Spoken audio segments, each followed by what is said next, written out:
कि भारत तैयारी कर रहा है शी जिनपिंग के आने की और पुतिन के विजिट की, ये हेडलाइंस आज से एक दिन पहले की ही हैं।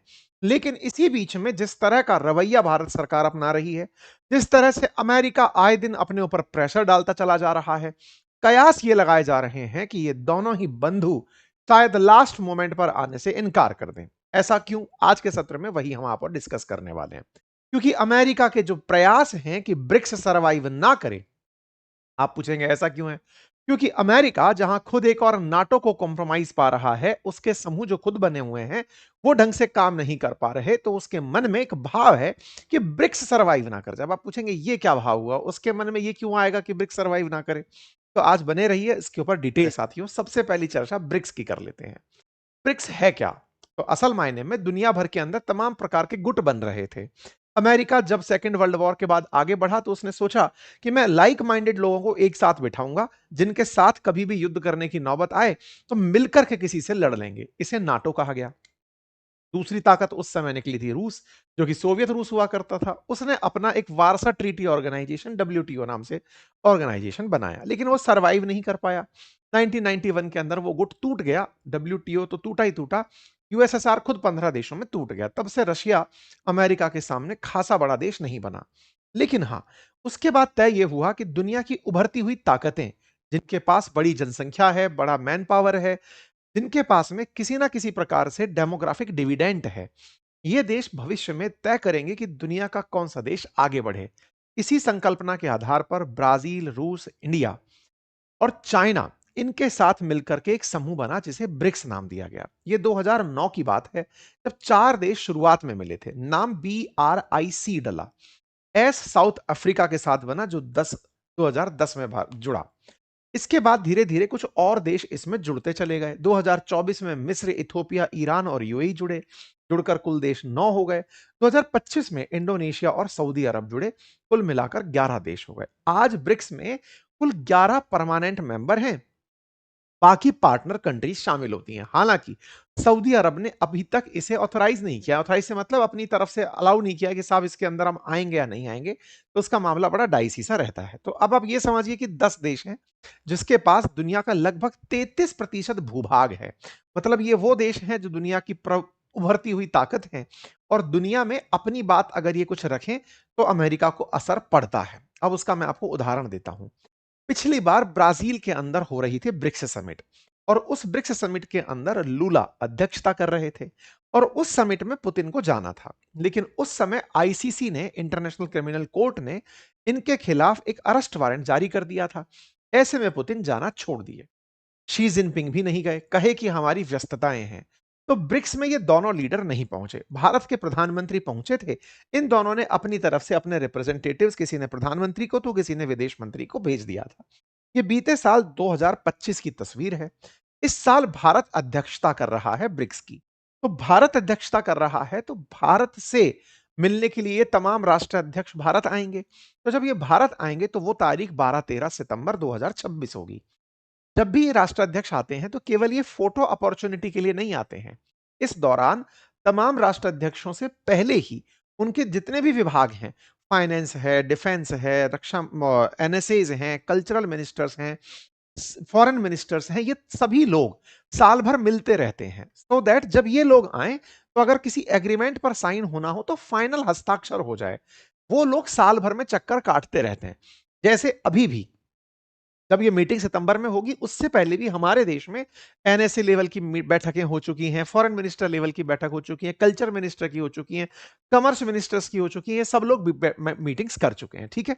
तो अब सभी ये लोग इस साल भारत में होंगे। लेकिन चर्चा इस बात की, क्या पुतिन और शी जिनपिंग आएंगे? जहां तक बात हो आईसीसी अरेस्ट वारंट की, तो भारत आईसीसी मेंबर है नहीं, तो पुतिन को यहां पे टेंशन तो है नहीं कि उन्हें अरेस्ट किया जाएगा। लेकिन क्या शी जिनपिंग आएंगे? क्योंकि गलवान वैली इंसिडेंट के बाद से लेके अब तक शी जिनपिंग भारत नहीं आए, 2019 के बाद से। तो ऐसे में क्या शी जिनपिंग भारत आएंगे? क्या भारत और चाइना के संबंध इतने अच्छे हैं कि शी जिनपिंग भारत आएंगे? क्योंकि एससीओ समिट में प्रधानमंत्री मोदी चाइना गए थे, तो हो सकता है शी जिनपिंग इसीलिए आ जाए। तो ये तमाम सवाल हैं कि 12-13 सितंबर को ये लोग आएंगे या नहीं। इन राष्ट्राध्यक्षों का आना तय होता है उस देश के साथ, उनके पर्सनल बिहेवियर के साथ, कि उनका आपस में कैसा चल रहा है। तो न्यूज़ तो चलने लगी बीते महीने से ही कि लाइकली टू विज़िट, कि ये लोग आ जाएँगे, चर्चाएँ होने लगी। इस समय पर जब ये लोग आएँगे, तो उस समय क्या-क्या बातें होंगी, इसका अंदाज़ा इससे लगा लीजिए कि ये तस्वीर फॉरेन मिनिस्टर्स की बैठकों की है जो आप यहाँ पर देख रहे हैं। अब तक की बैठकों में जयपुर के अंदर, गुरुग्राम में, नई दिल्ली में, भोपाल में ऊर्जा, पर्यटन, शिक्षा से जुड़े हुए कई उच्च स्तरीय बैठक आयोजित हो चुकी हैं। ये तमाम तस्वीरें हैं, यानी कि ये लोग जब आएँगे तब इन विषयों पर आपस में बातचीत करेंगे। हम अपने स्तर पर सब लोग तैयारी कर रहे हैं कि हमारे देश में ये सब लोग आएँ। ताज़ा-ताज़ा पीयूष गोयल जी ने भी अभी जयपुर के अंदर कॉमर्स मिनिस्टर्स की, ट्रेड मिनिस्टर्स की बैठक आयोजित की, जिसमें बैठ कर के ब्रिक्स से रिलेटेड बातें की गई। लेकिन फिर वही सवाल कि साहब क्या हमने इनके साथ वो व्यवहार रखा है कि ये लोग आएँ? तो देखिए, रूस भारत का भले ही मित्र हो, लेकिन इन दिनों वो कई तरह की परेशानियों से गुज़र रहा है। आप सभी के पास ये सूचना तो होगी ही कि लिंडसे ग्राहम जब से मरे हैं, तब से लिंडसे ग्राहम को लेकर अमेरिका में एक बड़ी प्रकार की यूनिटी हो गई है। अमेरिका में 80% सांसदों ने सीनेट में लिंडसे ग्राहम द्वारा प्रपोज्ड बिल के ऊपर साइन कर दिया है। बिल पास हो गया है। लगभग 86 सांसद उसके पक्ष में थे। क्या बिल था? कि अगर रूस से व्यापार करोगे तो 100% टैरिफ पाओगे।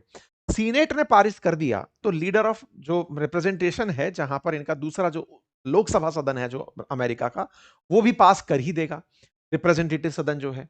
फिर अमेरिकी राष्ट्रपति तो साइन कर ही देंगे। तो इस समय पुतिन के साथ में माहौल अंतरराष्ट्रीय स्तर पर ठीक नहीं चल रहा है। किस स्तर का? कि पुतिन से व्यापार करने वाले, रूस से व्यापार करने वाले देशों पर अमेरिका 100% टैरिफ लगाने की तैयारी कर रहा है। जहां एक और रूस यूक्रेन से जंग में पिछड़ रहा है, यानी कि इतने दिन तक जंग उसने भी नहीं सोची थी कि यूक्रेन से करनी पड़ेगी।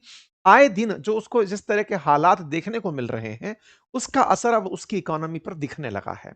रूस के जहाज ब्लैक सी के अंदर आए दिन यूक्रेन द्वारा निशाना बनाए जा रहे हैं। बड़ी-बड़ी हेडलाइंस में ये चीज सुनने को मिल रही है कि रूस बैक फुट पर है, और ऐसे में आने वाले समय में अगर प्रतिबंध और लग गए, तो रूस का भारत के साथ आना वेस्टेज ही होगा। अभी तक जितनी भी बातचीत रूस और यूक्रेन के बीच समझौते को लेकर हुई है, लगता है कि अमेरिका चाहता ही नहीं है कि इनके बीच शांति हो। कारण, रूस टूट रहा है, श्रिंक हो रहा है।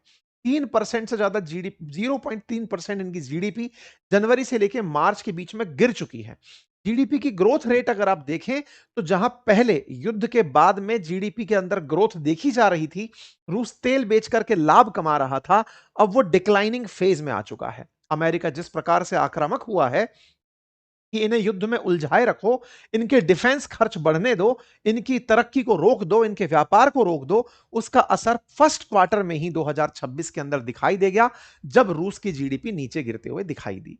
आप मिलिट्री स्पेंडिंग्स अगर देखेंगे तो इनकी लगातार बढ़ती चली जा रही है और इनकी जीडीपी घट रही है। ऐसे में रूस फाइनेंशियल क्रंच में है, और आने वाले समय में अगर प्रतिबंध लग गए और भारत जैसे देश उनसे सामान खरीदना बंद कर दिए, तो निश्चित ही ये चुनौती बनेगा। अब दूसरा पॉइंट देखिए। असल में दुनिया के जितने भी देश, मैंने आपको पहले भी कहा है, दुनिया के लगभग 60% ट्रेड अमेरिकी डॉलर में होते हैं, और डॉलर का डोमिनेंस अमेरिका बनाए रखने के लिए हर संभव प्रयास करता है। कहते हैं कि ये जो गल्फ वॉर हुई, वो भी केवल इसीलिए थी कि कहीं ना कहीं सऊदी के साथ पेट्रो डॉलर एग्रीमेंट खत्म हो रहा था, तो उन्हें लगने लगा था कि अब हम तेल किसी भी करेंसी में बेच लेंगे तो लोग तुम्हें इतना कष्ट देंगे कि तुम डॉलर के अलावा कहीं शरण नहीं लोगे। खैर, जो भी है, कॉन्स्पिरेसी बाद में डिकोड होती रहेंगी। फिलहाल के लिए डॉलर डोमिनेंस पर आते हैं। 2024 का दौर था जब बाइडेन जा रहे थे और बाइडेन के साथ में अमेरिका थोड़ा कमजोर दिख रहा था। उस समय ब्रिक्स देशों के नाम पर एक चर्चा होने लगी कि ये ब्रिक्स कंट्रीज मिलकर के एक ब्रिक्स करेंसी बना रहे हैं। ब्रिक्स करेंसी बोले तो जो इन देशों के अंदर एक्सचेंज करेंसी के रूप में काम आएगी, और इन देशों से अगर कोई और व्यापार करेगा तो वो भी ब्रिक्स करेंसी यूज कर सकेंगे। ये चर्चा चलने लगी, पुतिन के हाथ में ब्रिक्स करेंसी दिखाई गई। इस बात को देखते हुए ट्रंप जब चुनाव ही लड़ रहे थे, उस समय कह दिए कि अगर गलती से कोई ब्रिक्स करेंसी का विचार कर लिया तो 500% टैरिफ लगाऊंगा अगर राष्ट्रपति बन गया।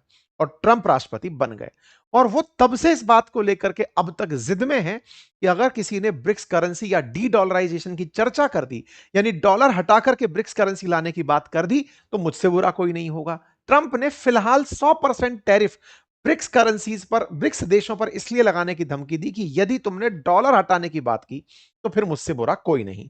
कुल मिलाकर यह तय है कि डॉलर हटाने का ट्रंप का, सॉरी, जो पुतिन का सपना है, उसको भी चुनौती मिली, ब्रिक्स करेंसी अपने आप में एक ऐसा विषय है जिस पर भारत भी बड़ा संजीदा है कि अगर गलती से हां बोल दिया तो पता चले इसका कोई और मायना निकल के आ जाए। ऐसे में भारत ने साफ कहा है कि हम डी डॉलराइजेशन के पक्ष में नहीं है, हम डॉलर को नहीं हटाना चाहते। ये परसों की बात है, हमारे मंत्री जी ने, पीयूष गोयल जी ने साफ कहा कि हम डी डॉलराइजेशन के पक्ष में नहीं है, या कहिए तो ब्रिक्स करेंसी के समर्थन में नहीं है। ये बात जब आप सुनेंगे तो ऐसे में इसका संदेश क्या जाएगा कि जब मंतव्य रूस का यह है कि डी डॉलराइजेशन हो, ब्रिक्स करेंसी चले, उस समय आप उनके आने से पहले ही कह दे रहे हो कि नहीं साहब, ब्रिक्स करेंसी के पक्ष में हम नहीं हैं। तो जब आप ब्रिक्स की बैठक में ब्रिक्स करेंसी जैसे विषय को आउटराइटली डिनाई कर दे रहे हैं, हो सकता है कि यह बात केवल चर्चा के स्तर पर ही रही हो, लेकिन यह कहीं ना कहीं इस चर्चा में अमेरिकी इन्फ्लुएंस को दिखाती है कि अमेरिका चाहता ही नहीं है कि ऐसी बातें हो, और अगर ऐसी बातें ना हो तो भारत की तरफ से यह बयान दे दिया गया कि हम तो चर्चा में ही नहीं है इस बात के, भारत अध्यक्षता कर रहा है इस बार।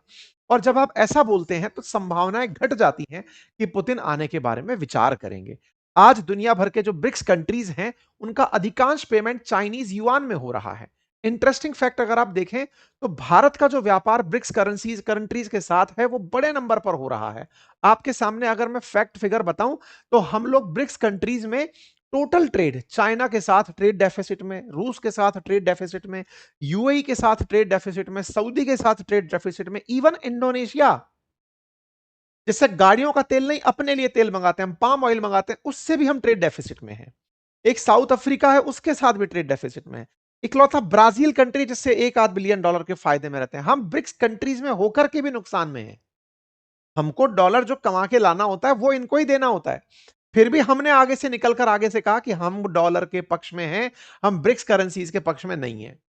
ऐसे में भारत का यह बयान एक प्रकार के दबाव को दिखाता है कि आप ट्रेड घाटे में होते हुए भी आपको तो फायदा होता अगर ब्रिक्स करेंसी आती, आपको रुपये में पेमेंट करने का ऑप्शन मिलता, ब्रिक्स करेंसीज आपस में कुछ ना कुछ ऑप्शंस लेकर आती, लेकिन आप डॉलर डोमिनेंस के साथ चले रहे। ये अपने आप में भविष्य के अंदर अमेरिकी प्रभाव को बचाने का तरीका दिखता है। खैर जो भी है, भारत के लिए अपने आप में एक बड़ा इशू है, और भारत कहीं ना कहीं अमेरिका को अभी भी बैलेंस करने के प्रयास में लगा हुआ है, ऐसा लगता है। सऊदी अरब खुद ब्रिक्स मेंबर बनने से डर गया क्योंकि उसने कहा कि साहब क्या पता मेरे ऊपर टैरिफ लग जाए, वो इससे बाहर निकल लिया। जो भी है, आने वाले समय में इस पर चर्चा होती रहेगी। इससे एक बात तो समझ में आती है कि कहीं ना कहीं भारत बैलेंस की नीति अपनाने का अभी भी प्रयास कर रहा है। ऐसे में ही जब आप ब्रिक्स की तैयारी कर रहे हो और जेडी वेंस का कॉल प्रधानमंत्री के पास आ जाए, यह हेडलाइन बनती है कि जेडी वेंस का कॉल आया था साहब प्रधानमंत्री के पास।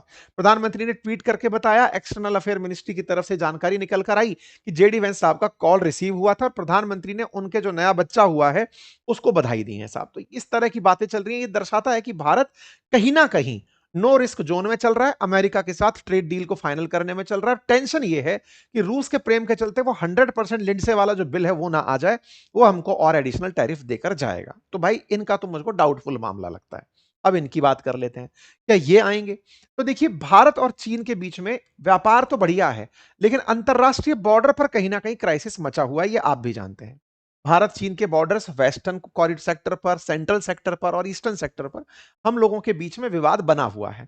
ऐसे में जहां एक और गलवान वैली इंसिडेंट भारत और चाइना के बीच में एक बहुत ही हीटेड पॉइंट रहा है, 2021 के अंदर भारत के खिलाफ चाइना ने बढ़ते हुए ईस्टर्न सेक्टर में 15 जगहों के नाम अरुणाचल प्रदेश में अपनी तरफ से बदल दिए।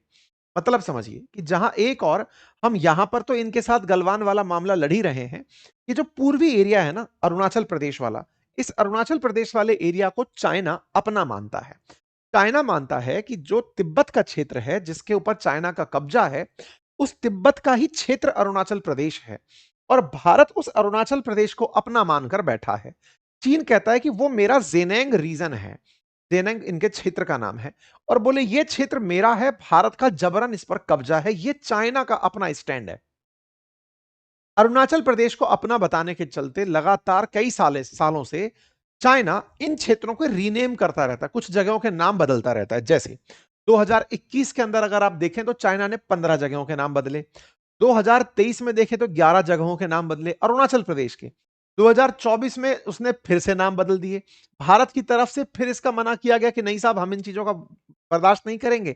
एक पूरी लिस्ट निकल कर आती है, 17, 21, 23, 24, 25। हर बार वो अरुणाचल प्रदेश में किसी ना किसी जगह का नाम बदल देता है। अब आप पूछेंगे ऐसा क्या हुआ? नाम बदलने से कैसे फर्क पड़ता है? फर्क नहीं पड़ता है। आप सुर्खियों में आते हैं, आप एक साइकोलॉजिकल बर्डन देते हैं। आप लोगों को बताते हैं कि अरुणाचल प्रदेश की इन जगहों को चाइना इस नाम से जानता है। आप पूछेंगे इससे फर्क क्या पड़ता है? फर्क ये पड़ता है कि अंतरराष्ट्रीय स्तर पर आपके दिमाग में दबाव आने लगता है कि ये चक्कर क्या है किसके पास अरुणाचल प्रदेश? कब्जा भारत का है, भारत का अभिन्न हिस्सा अरुणाचल प्रदेश है, भारत का सबसे पूर्वी राज्य अरुणाचल प्रदेश है। चीन इस तकनीक को अपना करके भारत के साथ आए दिन इस प्रकार की टसलबाजी करता है। इस बार भारत ने रिजेक्ट रिजेक्ट का गेम छोड़ते हुए खुद से एक काम और कर दिया। क्या कर दिया? हमने अपनी तरफ से यहां के अरुणाचल प्रदेश के 27 जगहों के नाम खुद से बदल दिए कि लो बेटा हम बदल रहे हैं। अब ये किस लिए था? ताकि हम भी इस प्रकार की सुर्खियों में बने रहें। भारत ने अरुणाचल प्रदेश के नाम बदले।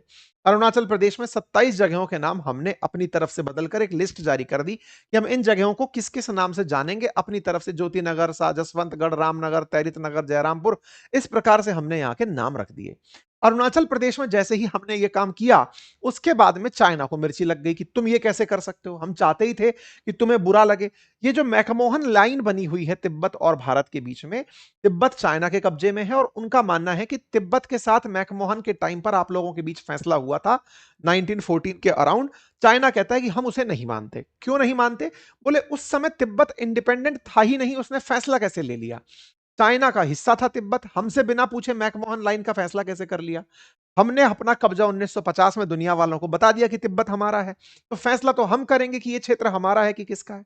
जबकि भारत के बीच की जो सीमा रेखा है मैकमोहन लाइन, ये तिब्बत के साथ हुआ भारत का समझौता है। तो ऐसे में चाइना तिब्बत को ही नहीं मानता था स्वतंत्र, तो फिर वो कह रहा है वो फैसले लेने के लिए स्वतंत्र कैसे है?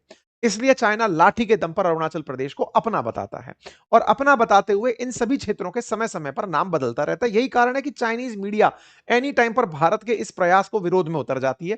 ताजा ताजा विरोध कल का ही है जब चाइनीज मीडिया इस बात के ऊपर भारत के अंदर तमाम प्रकार की बयानबाजी टिप्पणियां कर रही है। चाइना इसे जैंगनांग करके रीजन के नाम से जानता है और वो लगातार इस क्षेत्र के बारे में दुनिया को बताता रहता है। अब अगले महीने शी जिनपिंग के आने की तैयारी कर रहे हो।